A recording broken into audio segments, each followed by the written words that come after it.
Today we are discussing about reproduction in plants. Reproduction. What do you mean by reproduction? The name reproduction means an ability of an organism to produce new living beings similar to themselves is called reproduction. Another sense हम कह सकते हैं कि अपने जैसा ही young ones produce करना, उसे क्या कहते हैं हम? रिप्रोडक्शन. आपको पता है कि रिप्रोडक्शन बोथ प्लांट्स और एनिमल्स दोनों में पाए जाते हैं. अगर हम सिर्फ प्लांट्स की बात करते हैं तो there are two types of reproduction. In animals also there are two type of reproduction. First is asexual reproduction. There are two types of reproduction, asexual and sexual mode of reproduction. In asexual reproduction, only a single parent is involved, and in sexual reproduction, both the parents are involved. मतलब कि asexual reproduction जैसा नाम से ही पता है, asexual मतलब कि यहाँ पे हमें सिर्फ एक ही पेरेंट की ज़रूरत होती है जिससे हम एक नया प्लांट जनरेट कर सकते हैं. और सेक्सुअल रिप्रोडक्शन में बिना दोनों पेरेंट्स के कोई भी new organism, new offspring, new plant generate नहीं होगा या जर्मिनेट नहीं होगा. एसेक्सुअल रिप्रोडक्शन की बात करते हैं. Production of new individual by a single parent is known as asexual reproduction. There are many types of asexual reproduction: fission, budding, spore formation, fragmentation, regeneration, and vegetative propagation. Firstly, we discuss about fission. Fission means to destruct. Single-celled organisms reproduce asexually by the process of fission. They destruct in two parts or many parts to form a new individual. Fission is of two types: binary fission and multiple fission. Binary in two. Organism is divided into two parts, and every part of the organism complete into a new organism. Means to say कि जो binary fission है, binary fission में क्या है कि जो भी organism है वो दो पार्ट्स में डिवाइड हो जाएगा और उसके दोनों पार्ट एक नए पार्ट में जनरेट हो जाएंगे. Each and every part generate in a new part or a new plant. In multiple fission, organism is divided into multiple parts, and each and every part develop into a new plant. इसमें एक organism सिर्फ दो part में divide होता है और इसमें एक ऑर्गेनिज्म कई पार्ट्स में डिवाइड होता है, और वो पार्ट जितने भी पार्ट्स होंगे वो सब एक नए ऑर्गेनिज्म में, नए प्लांट में कन्वर्ट हो जाएंगे, जनरेट हो जाएंगे. फिर हम बात करते हैं बडिंग की. एग्जाम्पल जो है बाइनरी फिजन के पैरामीशियम एंड मल्टीपल फिजन के एल्गी. फिर हम बात करते हैं बडिंग की. बडिंग मीन्स टू से बाय बड फॉर्मेशन. इसमें क्या होता है कि कोई भी प्लांट बॉडी है उसमें एक बड की फॉर्मेशन होगी. जैसे ही ये बड मैच्योर होगा, after maturity the part of the plant destruct from the parent part and germinate into a new individual.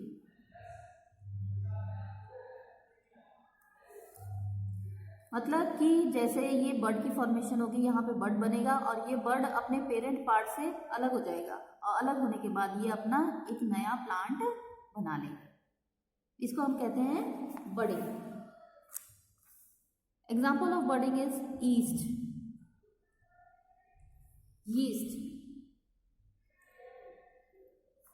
This bud keeps on increasing in size and separates from the parent to form an independent organism.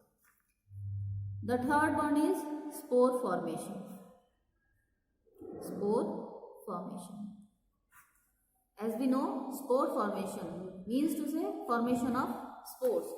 This organism convert into a new organism or germinate into a new organism by the formation of spores. कोई भी plant है उसमें क्या होगा, spores की formation होगी, spores बनेंगे और वो स्पोर्स जैसे ही मैच्योर हो जाएंगे ये प्लांट पार्ट फट जाएगा, डिस्ट्रक्ट हो जाएगा और इसमें से वो स्पोर्स बाहर निकल जाएंगे और जहाँ भी इनके अकॉर्डिंग फेवरेबल एनवायरनमेंट मिलेगा ये वहाँ पे ग्रो कर जाएंगे.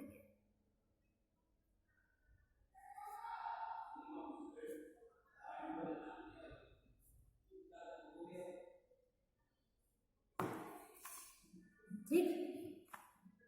Spore formation, mushroom and moulds, example is mushroom and moulds. Mushroom, molds, fern and mosses reproduce by spore formation under unfavorable condition. Unfavorable condition में ये reproduce करते हैं, और जैसे ही favorable condition आती है, इनकी जो ये walls है जो इसको protect करती है, ये wall destruct हो जाती है, टूट जाती है, और उस favorable condition में ये spores release हो जाते हैं, और जहाँ भी इनको इनके according environment मिलता है वहाँ ये grow कर जाते हैं. Regeneration. The name fragmentation means to say the plant body divides into fragments,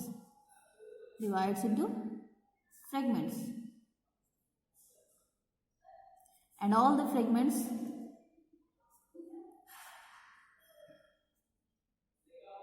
develop into a new plant.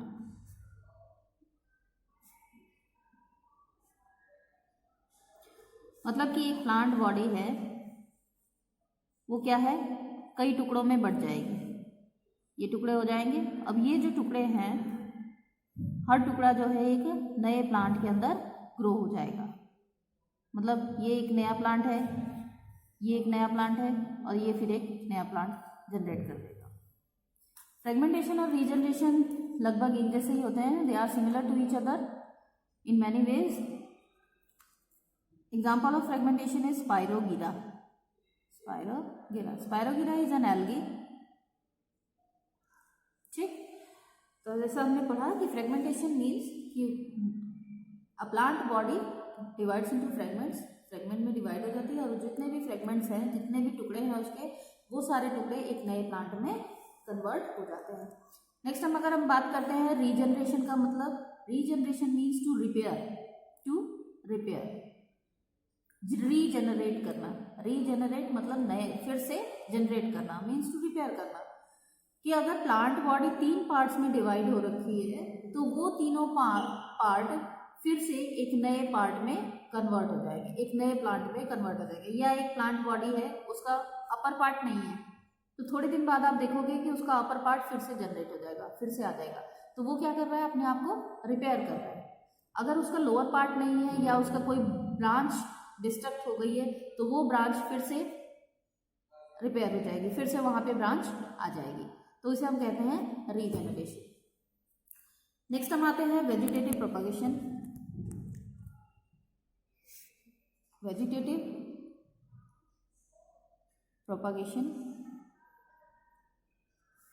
अगर हम वेजिटेटिव प्रोपगेशन की बात करते हैं, तो ये एक तरह का एसेक्सुअल रिप्रोडक्शन ही होता है, लेकिन इसकी एक खुद की एक अलग पहचान होती है. वेजिटेटिव प्रोपगेशन का मतलब होता है कि प्लांट बिना रिप्रोडक्शन के, मतलब बिना किसी रिप्रोडक्टिव पार्ट के, प्लांट के किसी दूसरे पार्ट से जब नया प्लांट ग्रो कर जाता है, तो उसे हम कहते हैं vegetative propagation. Like through leaves, through stem, through root. अगर प्लांट इन सब पार्ट से एक नया प्लांट जनरेट कर जाए, तो उसे कहते हैं हम वेजिटेटिव प्रोपगेशन. लेकिन यहाँ पे सीड नहीं आना चाहिए. सीड अगर आता है तो वो आ जाता है आपका सेक्सुअल रिप्रोडक्शन में. इसलिए वेजिटेटिव प्रोपगेशन एसेक्सुअल के अंडर में डाला जाता है. अगर हम लीव्स की बात करते हैं, तो आपने देखा होगा लीव्स ऑफ ब्रायोफिल्लम, पत्थरचट जिसे कहते हैं हम, उसमें क्या होता है, न्यू लीव्स जनरेट होती हैं. लीव्स वो टूट जाती हैं अपने प्लांट पार्ट से, तो वो लीव्स जो है एक लीफ का वो जो एक पार्ट है, वो एक पार्ट न्यू प्लांट में जनरेट हो जाता है. तो हमें एक लीफ के पार्ट से ही नया प्लांट मिल जाता है. अगर हम स्टेम की बात करते हैं, तो आपने देखा होगा कि स्टेम कटिंग हम देखते हैं, ग्राफ्टिंग करते हैं, लेयरिंग करते हैं, वेजिंग करते हैं, तो वो सारी प्रोसेस स्टेम के थ्रू होती है. आपने क्या किया, एक बेल ली किसी भी फ्लावर की, उस बेल को, ये फ्लावर की बेल है आपकी, और उस बेल को आपने ज़मीन में ऐसे दबा दिया, उसका एक पार्ट को दबा दिया. कुछ दिन बाद देखोगे कि आप वहाँ पे रूट्स जनरेट हो जाएंगे. तो अगर आप यहाँ से इसको डिस्ट्रक्ट कर देते हो और इसको फिर से ले जाके नई जगह फिर से जनरेट कराएंगे, तो यहाँ पे आपको एक नया प्लांट मिल जाएगा. तो वो क्या है, आपके स्टेम के थ्रू आपको नया प्लांट मिल जाएगा. आपने देखा है कि रोज प्लांट है, रोज प्लांट रोज़ प्लांट में क्या करते हैं कि हाइब्रिड वैरायटी पाने के लिए वेजिंग कर देते हैं। यहाँ पे कटिंग करेंगे एक पुराना प्लांट में और फिर एक नया प्लांट लेंगे, इसी शेप में ऐसे कटिंग करेंगे और उसको यहाँ पे ऐसे फिट करके यहाँ पे जाइलिन लगा देंगे। Xylene is an enzyme for growth. Xylene लगा देंगे यहाँ पे, फिर क्या होगा, ये धीरे धीरे धीरे जो है ये इसके साथ अटैच हो जाएगा और इसकी और इसकी दोनों की वैरायटी मिक्स होगी एक हाइब्रिड वैरायटी प्रोड्यूस हो जाएगी। ठीक, यहाँ पे जो प्लांट हार्मोन्स होते हैं, ग्रोथ हार्मोन्स, जिब्रेलिन, ऑक्सिन, इन सब का यूज़ किया जाता है। आपने पढ़ा होगा, देखा होगा की जाती है प्लांट में। तो वो ग्राफ्टिंग जो है प्लांट पार्ट में रोज में आप कह सकते हैं ग्राफ्टिंग की जाती है। तो ये सब क्या है, ये स्टेम के थ्रू ही होती है, थ्रू स्टेम। तो ये क्या हो गया आपका वेजिटेटिव प्रोपागेशन इन स्टेम। नेक्स्ट जब हम रूट्स की बात करते हैं, रूट्स की बात करें तो रूट में जैसे कि आपने देखा है कि कुछ प्लांट्स होते हैं जैसे जिंजर है, लाइक जिंजर, अनियन की बल्ब हम जब यूज़ करते हैं, अनियन की बल्ब को लेके अगर हम फिर से मिट्टी में दबा देते हैं, फिर से जर्मिनेट कराने की कोशिश करते हैं तो हमें एक न्यू बल्ब मिल जाती है, न्यू अनियन प्लांट मिल जाता है। तो onion is a rhizome, rhizome means to say root. ठीक, तो थ्रू रूट हमें एक न्यू प्लांट मिल गया। यहाँ पे लीव्स, रूट, स्टेम हम तीनों का यूज कर रहे हैं। तो यहाँ पे आपकी खत्म हो जाती है वेजिटेटिव प्रोपागेशन। वेजिटेटिव प्रोपागेशन में ये तो सारे हैं, दो तरह के होते हैं, natural method and artificial method. Artificial method, natural method तो वो है जिसमें प्लांट नेचुरली ग्रो करे,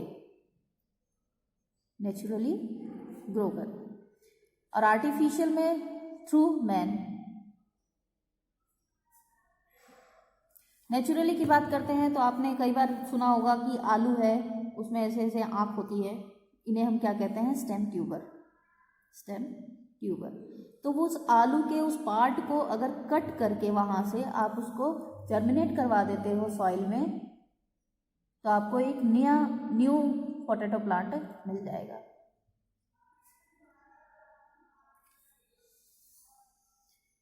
न्यू पोटैटो प्लांट मिल जाएगा।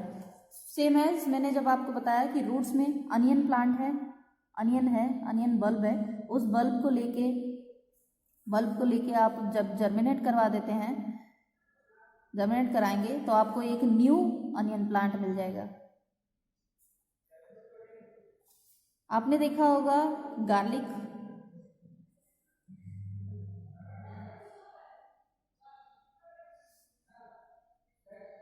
है, तो गार्लिक में क्या होता है, जब आप एक इसका सिंगल ये पार्ट लेके जर्मिनेट कराएंगे तो आपको एक न्यू गार्लिक प्लांट मिल जाएगा। तो ये सब क्या है, ये नेचुरली है, ये सब नेचुरली है।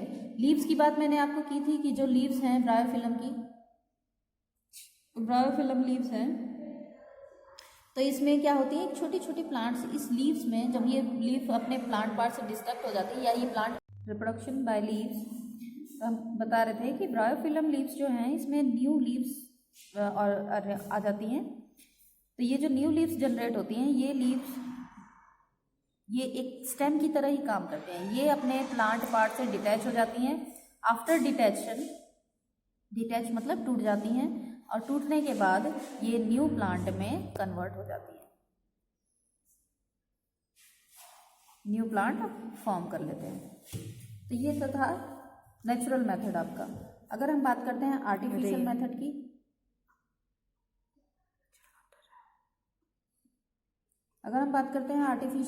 तो आर्टिफिशियल मेथड में अभी मैंने आपको बताया प्रीवियस में कि यहाँ पे हमने वेज फॉर्मेशन की, कटिंग की, लेयरिंग की। तो इनके पार्ट्स होते हैं cutting, layering, grafting and tissue culture. Cutting में क्या होगा, प्लांट पार्ट को कट करके दूसरे प्लांट पे अरेंज कर देंगे, फिर उसको बांध देंगे, एक बूटी की फॉर्मेशन कर देंगे। जो वो बांधते हैं तो उसको क्या कहते हैं हम, बूटी। जैसे यहाँ पे ये प्लांट है, ये दूसरा प्लांट के ऊपर उसको डाल दिया, तो इसको ऐसे बांध देंगे, तो इसको हम कहते हैं गुटी। गुटी, तो ये जो गुटी होगी ये थोड़े दिन बाद इसको खोल देंगे तो ये प्लांट इससे अटैच हो जाएगा और दोनों की क्वालिटी इस प्लांट के अंदर आ जाएगी। फिर लेयरिंग में क्या होता है, मैंने आपको बताया कि कोई भी बेल है उसका लिया, यहाँ पे इसके रूट्स ग्रो हो जाएंगी, तो इनको डिटैच कर देंगे, तोड़ देंगे, तो फिर काटने के बाद फिर यहाँ इसको हम जब न्यू सॉइल में न्यू प्लेस पे ऑर्गेनाइज करेंगे तो वो वहाँ पे वो न्यू प्लांट जनरेट कर जाएगा। ग्राफ्टिंग कटिंग की तरह ही है। नेक्स्ट हम टिश्यू कल्चर की बात करते हैं। तो यहाँ पे जैसा कि नाम से ही पता लग रहा है, टिश्यू कल्चर मतलब टिश्यू को किसी भी प्लांट के एक, जैसे हमने एक लीफ ली, लीफ का एक छोटा सा पार्ट हमने लिया, कट कर लिया, इस छोटे से पार्ट को हमने एक पैटर्न डिश के अंदर कई दिन तक कल्चर करवाया, कल्चर किया, मतलब इसके अंदर कई सारी हम कह सकते हैं केमिकल्स को यूज़ करके इसको तोड़ा, तो उसको हम कहते हैं, तोड़ने के बाद जब ये बनता है, जो इसके अंदर कई सारे प्लांट्स बन जाएंगे, इसमें छोटे छोटे इस एक छोटे से पार्ट से कई सारे छोटे छोटे प्लांट्स जनरेट हो जाएंगे, इसको हम कहते हैं कैलस, और इन कैलस को फिर हम न्यू प्लांट जनरेट करने के लिए यूज़ कर सकते हैं। तो ये तो था आपका सारा वेजिटेटिव प्रोपागेशन। अगर हम एसेक्सुअल रिप्रोडक्शन और वेजिटेटिव प्रोपागेशन के एडवांटेजेस, फायदों के बारे में बात करते हैं, तो इनका क्या एडवांटेज है? सबसे पहला एडवांटेज तो ये है कि इसमें से एक सिंगल पेरेंट ही इन्वॉल्व होता है और ये क्विक मेथड है, बहुत ही जल्दी, क्योंकि सिंगल पेरेंट है तो ये कहीं भी अवेलेबल होगा और इजीली हम इसको आगे प्रोग्रेस में ले सकते हैं। कल्चर की बात करते हैं तो यहाँ एक छोटे से पार्ट से हम कई सारे प्लांट जनरेट करवा सकते हैं, तो इसलिए इसके अंदर, लेकिन सबसे बड़ी बात ये है, एक इसका डिसएडवांटेज भी है। अगर हम इसके डिसएडवांटेज की बात करते हैं, तो डिसएडवांटेज ये है कि no new variety is form, मतलब कि ये प्लांट के जैसा ही नया प्लांट ओरिजिनेट करेगा, लेकिन इसके अंदर कोई भी नई वैरायटी प्रोड्यूस नहीं होगी। और एक फ़ायदा और है इसका कि हम डिजीज लेस वैरायटी प्रोड्यूस कर सकते हैं। जैसे एक प्लांट है वो डिजीज्ड है, तो प्लांट का कोई तो ऐसा पार्ट होगा जिसमें डिजीज नहीं होगी, तो वो जहाँ पे वो डिजीज नहीं होगी तो वो डिजीज लेस पार्ट को हम तोड़ के वहाँ से कट करके उसकी कैलस फॉर्मेशन करेंगे और उससे न्यू प्लांट जनरेट करा देंगे। तो हमें क्या है, एक अच्छी वैरायटी, अच्छा हाइब्रिड वैरायटी और डिजीज लेस वैरायटी मिल जाएगी। तो ये इसका फ़ायदा है, लेकिन डिसएडवांटेज ये है कि कोई भी नई वैरायटी इसके अंदर प्रोड्यूस नहीं होती, ये अपने प्लांट की तरह ही दिखाई देता है। तो ये आपका खत्म हो जाता है यहाँ पे एसेक्सुअल रिप्रोडक्शन। Thank you.